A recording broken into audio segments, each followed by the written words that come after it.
రాష్ట్రం ఉన్న పరిస్థితుల్లో ఎవరు సీఎం అయితే బాగుంటుంది అనుకుంటారు? మేము అనుకోవడం ఏంటి అంటే ఈ 5 సంవత్సరాలు చూసాం, పాలన చూసాం. జగన్మోహన్ రెడ్డి గారు ఎలా పాలించారో ఇదంతా చూసుకుంటే అన్ని ఆస్పెక్ట్స్లో చూసుకున్నా సరే, ఒక స్టూడెంట్స్ కానీ, లేకపోతే ఒక వ్యాపారం కానీ, ఒక సోషల్ వెల్ఫేర్ కానీ, దేంట్లోనే ఎలాంటి డెవలప్మెంట్ లేదు. చాలా ఇప్పుడు ఒక as a middle class families కూడా చాలా సఫర్ అయ్యారు. సో ఇవన్నీ ఆస్పెక్ట్స్లో చూసుకున్నా సరే మేము ఈ కూటమిని గెలిపించుకుందాం. కూటమి గెలిస్తే ఏమన్నా ఓవరాల్గా స్టేట్ అనేది కొంచెం ఒక ముందంజలో ఉంటుంది. కంపేరింగ్ టు అదర్ స్టేట్స్, పక్క స్టేట్స్తో కంపేర్ చేసుకుంటే కొంచెం ముందుకెళ్తుంది. వాసవి ఆన్లైన్ సర్వీసెస్ మా వద్ద పాస్పోర్ట్ వీసా సర్వీసెస్ కలవు. వీసాలో 99% అప్రూవల్ సక్సెస్ రేట్ ఉంది. Please contact 8019482544. As IT sectors చూసుకున్నా ఇప్పుడు జాబ్స్ దగ్గరికి వచ్చేసరికి ఎలాంటి జాబ్స్ కూడా ఎవరికి లేవు. సో ఇవన్నీ డెవలప్ అవుతాయి ఖచ్చితంగా. ఈ ఎన్డీఏ కూటమి వచ్చిందంటే ఖచ్చితంగా డెవలప్ అవుతాయి. ఇప్పుడు మీరు ఇంజనీరింగ్ ఫైనల్ ఇయర్ ఈ సంవత్సరంతో కంప్లీట్ అయింది ఖచ్చితంగా. మరి నెక్స్ట్ ఇయర్ మీరు జాబ్ కోసం వెళ్ళాలి, ఖచ్చితంగా వెళ్ళాలి. గవర్నమెంట్ సైడ్ వెళ్తారా లేదా ప్రైవేట్ సైడ్ వెళ్తారా? ఇప్పుడు ఇంతలా మాట్లాడంటే ఖచ్చితంగా గవర్నమెంట్ సెక్టర్ చూస్ చేసుకుంటాం. మరి 5 ఏళ్లలో ఒక్క జాబ్ క్యాలెండర్ కూడా రిలీజ్ చేయలేదు. అలా కాదు, జాబ్ గవర్నమెంట్ జాబ్ పరంగా ఎక్స్పెక్టేషన్స్ వదిలేసి ఐటీ సెక్టర్ వైపు తిరుగుదామని అంటే ఒక ఐటీ ఇండస్ట్రీ కూడా లేదు కదా. నేను అదే చెప్తాను. ఇప్పుడు మేము ఖచ్చితంగా ఇప్పుడు గవర్నమెంట్ అనేది ఇప్పుడు క్యాస్ట్ రిజర్వేషన్ చూసుకున్నా సరే అది కొంచెం కష్టంగా ఉంటుంది. ఇది అయిపోయిన తర్వాత పోనీ ఐటీ సెక్టర్ చూసుకున్నా సరే, ఐటీ సెక్టర్ ఏమన్నా ఇప్పుడు ఏమన్నా ఈ ప్రజెంట్ గవర్నమెంట్ తీసుకుని రాలేదు, రేపు వచ్చే ఎన్డీఏ గవర్నమెంట్ తీసుకొస్తుంది అని భరోసా ఖచ్చితంగా ఈ 3 పార్టీలు ఖచ్చితంగా ఇస్తాయి, స్టేట్కి ఇస్తాయి. ఇచ్చి ఖచ్చితంగా ఐటీ సెక్టార్స్ అనేవి ఆంధ్రప్రదేశ్లో తీసుకొస్తాయి. ఖచ్చితంగా ఎంప్లాయ్మెంట్ పెరుగుతుంది.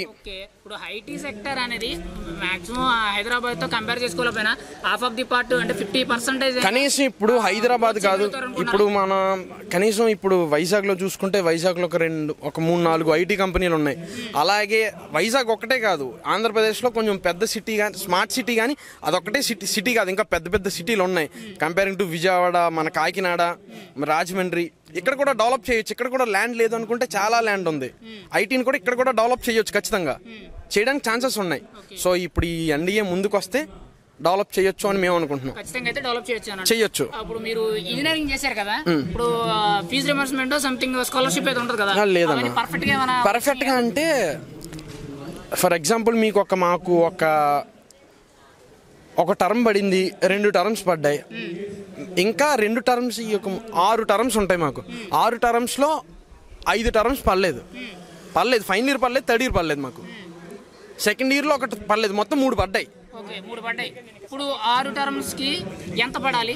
3 టర్మ్స్ 13,500 పడాలి టర్మ్ కి. 13,500 అంటే దాదాపు 6 టర్మ్కి వచ్చేటప్పటికి సుమారుగా ఒక 80,000 రూపాయలు. 80,000 పైగా సుమారు. 80,000 రూపాయలు ఫీజు రియంబర్స్మెంట్ అనేది హోల్డ్ ఉంది. కొంతమంది ఏం చెప్తున్నారంటే చదువుకునే వాళ్ళు ఈ ఫీజు రియంబర్స్మెంట్ లో పడకపోవడం వల్ల కాలేజీ వాళ్ళు వాళ్ళకి సర్టిఫికేట్స్ ఇవ్వట్లేదని చెప్తున్నారు. దాని మీద మీ అభిప్రాయం? ఖచ్చితంగా ఇప్పుడు ఒక మిడిల్ క్లాస్ వ్యక్తి ఉన్నాడు అంటే అక్కడ ఇక్కడ అడ్జస్ట్ చేసి డబ్బులు తెచ్చుకుని కాలేజీలో ఫీజు కట్టి సర్టిఫికేట్ తెచ్చుకుంటాడు.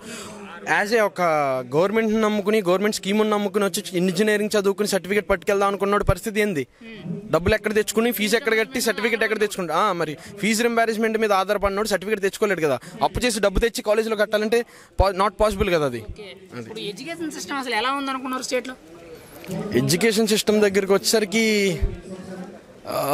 Not good comparing to past days.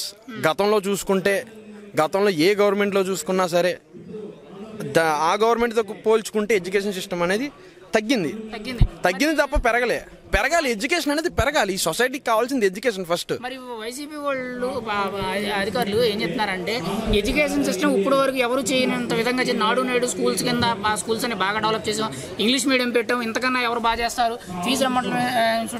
Fee reimbursement ఇస్తున్నాము, అమ్మ ఒడి, విద్యా దీవెన, ఇవన్నీ కరెక్టే అన్న. ఇప్పుడు నువ్వు 10th క్లాస్ వరకు చదువుకుని ఆగిపోవాలని ఎవరు అనుకుంటారు చెప్పు? 10th క్లాస్ ఒకటేనా? 1 నుంచి 10వ తరగతి చదువు అంటే చెప్పు? కాదు కదా. దాని పై చదువులు కూడా ఉండాలి. దాని పై చదువులు ఏవి? ఇప్పుడు ఎస్సీ కార్పొరేషన్ నిధులని తర్వాత సరే ఇప్పుడు నేను చెప్తాను. ఇప్పుడు ఒక సామాన్యుడు, ఒక మిడిల్ క్లాస్ ఎస్సీ వాడు ఉన్నాడు, ఒక వెహికల్ కనుక్కుని ఏమన్నా రెంటల్ తిప్పుకున్నా లేకపోతే ఇంకో వ్యాపారం చేసుకున్నా ఉన్న గతంలో ఎస్సీ కార్పొరేషన్ మీద బండి 60% వచ్చేది ఏ వెహికల్ అయినా సరే. ఇప్పుడు ఆ పరిస్థితి లేదు. ఒక ఎస్సీ ఓడికి, ఒక ఎస్సీకి అది లేదు. ఆ వెహికల్ కొనుక్కుని ఏమన్నా వ్యాపారం లేకపోతే ఏమన్నా చేసుకుందామన్నా ఆ కార్పొరేషన్ లేదు. కార్పొరేషన్ ఎస్సీ కార్పొరేషన్ పూర్తిగా తీశారు.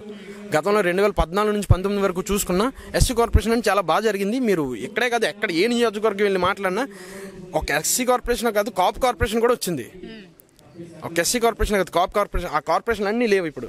వెహికల్స్ కానీ కార్పొరేషన్లే లేవు ఈ గవర్నమెంట్లో. ఇప్పుడు రాష్ట్రం ఉన్న పరిస్థితులు బట్టి మీరైతే ఎన్డీఏ వస్తే బాగుంటుంది, డెవలప్మెంట్ బాగుంటుంది అని అంటారు కదా. నేను ఎన్డీఏ వస్తే డెవలప్మెంట్ బాగుంటుందని నేను చెప్తాను.